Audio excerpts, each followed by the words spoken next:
Okay, so I need to point out something before I get started here. I didn't realize this till the end of the movie, like when the credits started.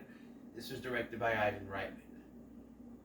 I once said I wasn't going to do any Ivan Reitman movies because I was going to do his own review series. I did not realize it was Ivan Reitman.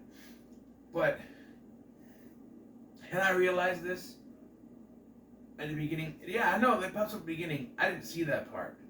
I didn't see it pop up at the beginning, directed by Ivan Reitman. I didn't even realize it until the end. So it was too late for me to say, oh no, I can't do this, I have to do a different one. So it was too late. So, I don't know. In that Ivan Reitman review series, I think it's a little too late to dedicate it to him. I've pushed it back so much. So I don't even know if I'm actually going to do that to him.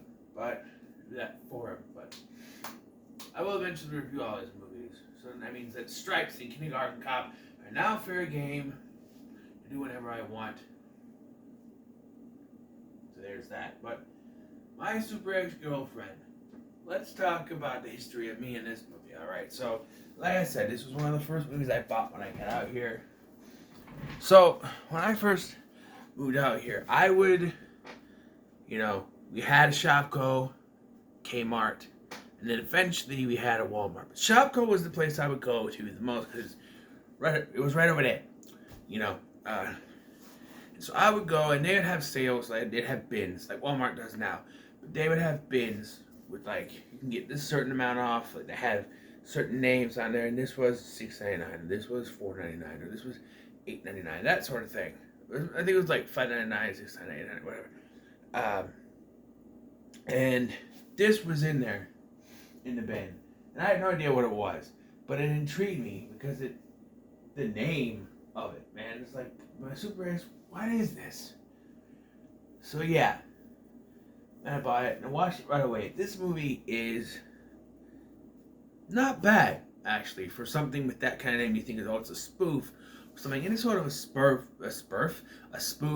of a superhero movie, but it not even to the point that it has Anna Faris in it, but it never plays that spoof like, say, superhero movie or scary movie or Meet the Spartans. It never plays that sort of parody angle. It's very much in the know that it is like a regular comedy. It's a romantic comedy with a superhero added in, superheroine, I should say. But also kind of flips on its head halfway through too. But the story here is Matt, played by Luke Wilson, is not very lucky at love. He has been 6 months single, and even though he has sort of a little thing with Hannah, played by Anna Faris, Anna, guess that wasn't a stretch. She has a boyfriend who is a model who we never actually meet in the movie. Not once, I don't think. I don't think so. Maybe once. I don't know. I don't care. But he's on the subway. He meets this woman named Jenny, about Uma Thurman, who doesn't particularly like him or doesn't want to date him. It's conflicting. Maybe once we find out, maybe she was nervous, like she didn't want to involve, because of her personal life. But her purse gets stolen. He chases after the thief, and then he decides to badmouth, kind of like with Bruce and Bruce Almighty. The guy comes back, and he has the purse, but he runs off into a dumpster, and the cook's like, oh, you stupid. But then he gets taken out off screen by something, which we later find out is Jenny. But like, she's standing there when he opens it, and yeah. So this is a little meet cute. So they start dating, and she's a superhero named G-Girl. And so that's the whole thing, is that he's dating a superhero. Eventually she tells him the truth because she wants to, truth. Something's got to be up okay, so they do this a couple times where they have sex, and she's on top for some reason, and she's thrusting, she's making the bed move. Wouldn't it be easier if he was on top and then he could do the work, One, it would be more inconspicuous, so he wouldn't know. Also, it would stop the beds from breaking and stuff. I'm just saying, like, if they do the here and they do the joke at the end in another way, but it's like, why isn't he on top instead? I don't know. We also see that there's someone named Professor Bedlam, Barry Bedlam, who is watching what G-Girl is doing. He's our main villain. He's played by Eddie Izzard. And for the purposes of this review, I know she is gender fluid, prefers the she, her pronouns. But for the purposes of review and what she was at the time and what the character's supposed to be, I will be referring to her as him. So don't get, all hey as now what she prefers. For the purposes of telling this story, it's him for this character. Okay, I understand what she would like to be called, even though she's keeping the name of Eddie, which I guess could be short for Edwina or something. Could be a girl's name, I don't know. It's just easier for me to call her he. The character in this movie is a he, so I played that way. Got a beard, okay? And she's playing American, so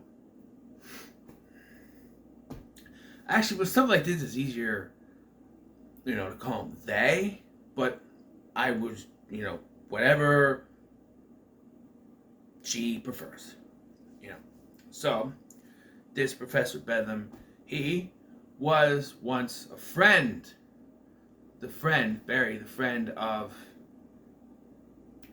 Jenny's.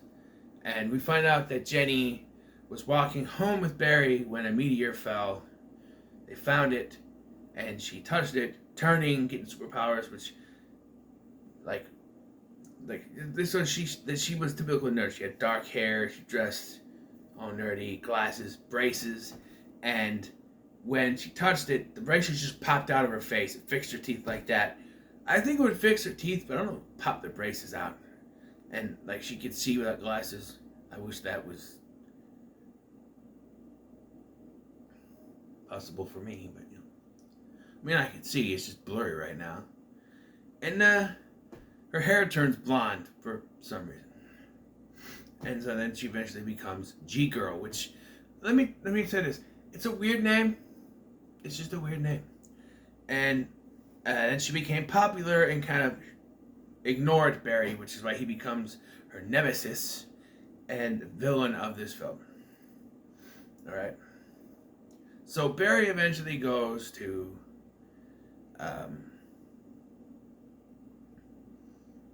warn Matt, but he doesn't. He's like, no. But she starts to get more possessive and jealous of Hannah and angry, like the point that they're on a date and there's a meteor is going to crash to Earth or something, a missile or something is going to crash to Earth.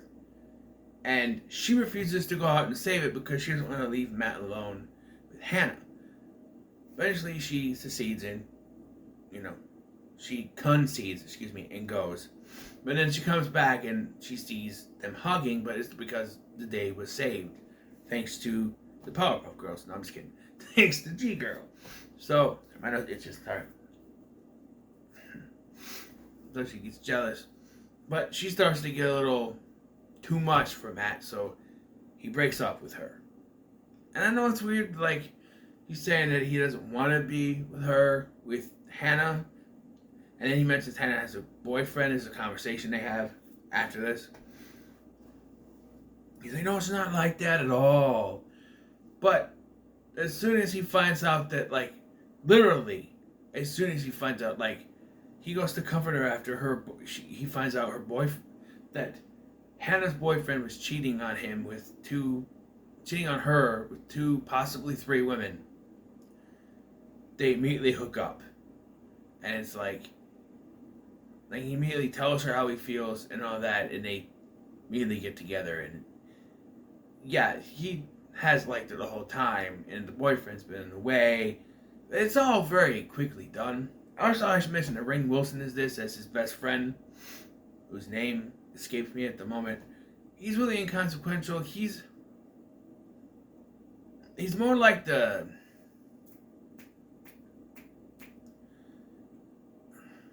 I want to compare him to T.J. Miller, but not T.J. Miller in this, but more like T.J. Miller in Deadpool, in that he's there, but he's not really important to anything. Although he is involved in the end of the film, like the big climax, whatever you call it. But yeah. But because he breaks up with G Girl, she gets pissed and she starts like going after him. And that's another thing. He gets with Hannah even though he knows that Jenny will be after her. But then they sleep together and Jenny finds out about this and throws a shark. A very, very bad CGI shark, by the way. No, she also takes his car and throws it in his face.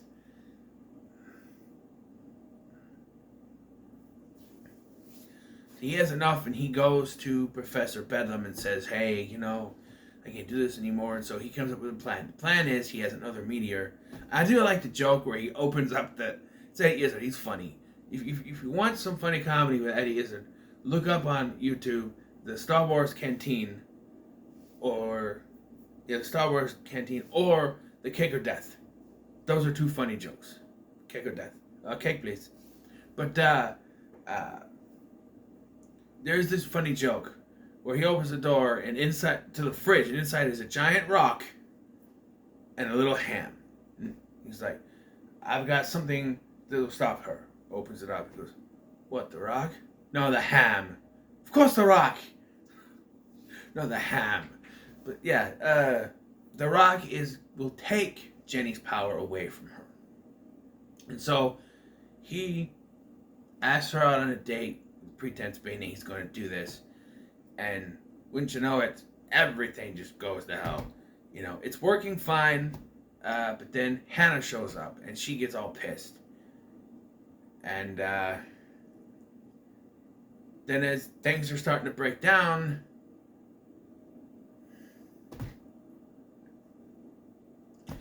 Rainn Wilson shows up, and then they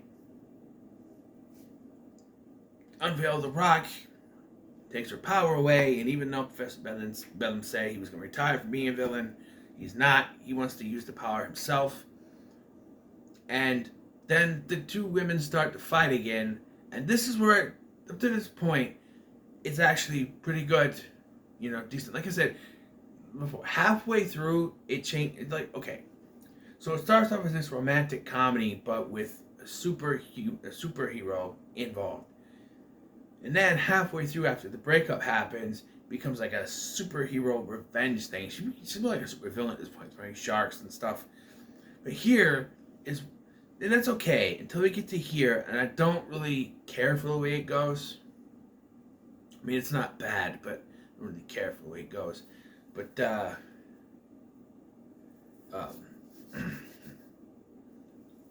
sorry, itch.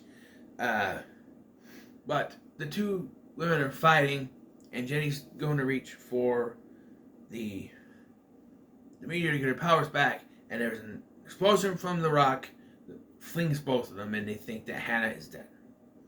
So, you know, then now Bedlam's got the two guys, you know, cornered, and Jenny flies up, got her powers back, and then Hannah flies up with red hair. She's got powers now, and yeah, I don't think that's really necessary. Because and it doesn't really make any sense if you think about it. The whole problem with Jenny was that the superpowers were causing problems. Like, also she was too controlling, and you can say, oh, but that's not superpowers, but it could be. You know, some people with power think that because they have power, they can be controlling.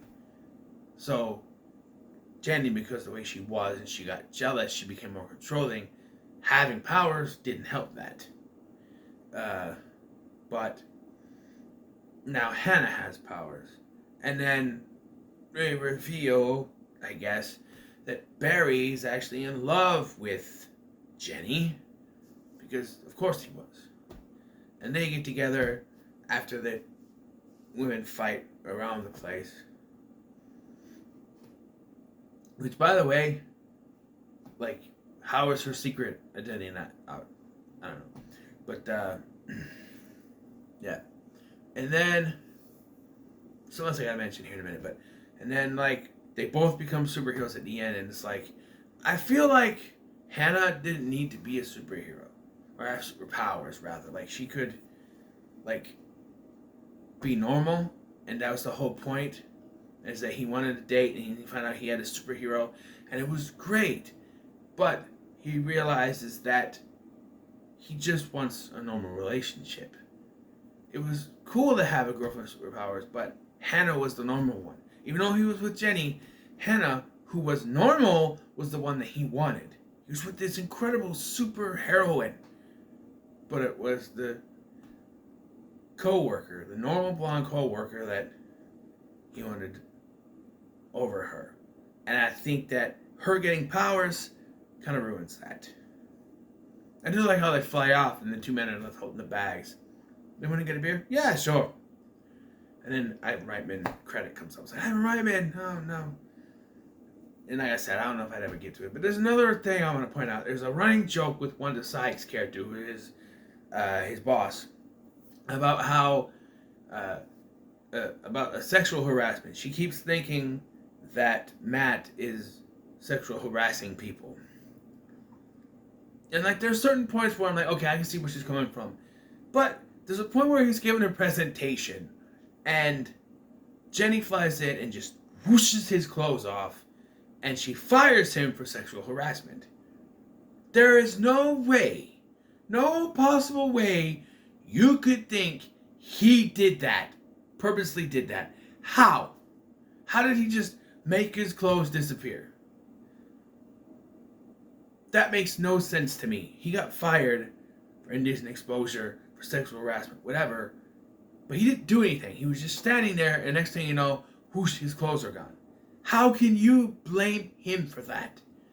It's virtually unexplainable. Sure, she could ask, well, what's going on? What was that? He's not able to explain it. But still, it's virtually unexplainable. And how can you blame him for that when the clothes just disappear? He doesn't, like, take them off or anything. It's just disappear.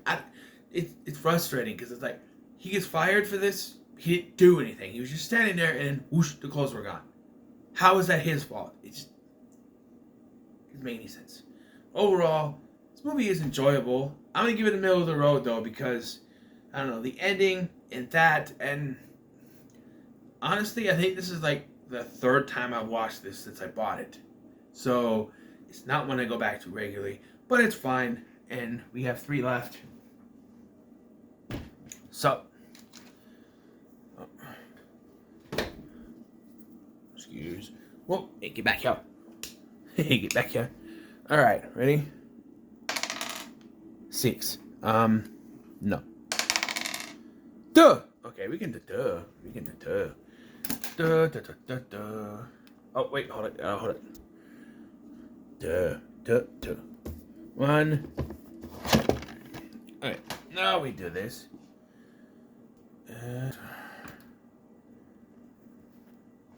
Hello. I meant to do this, but I'll make sure it was on the right side. Balls of Fury. At this point, I think that the new guy's going to be the last one. I think.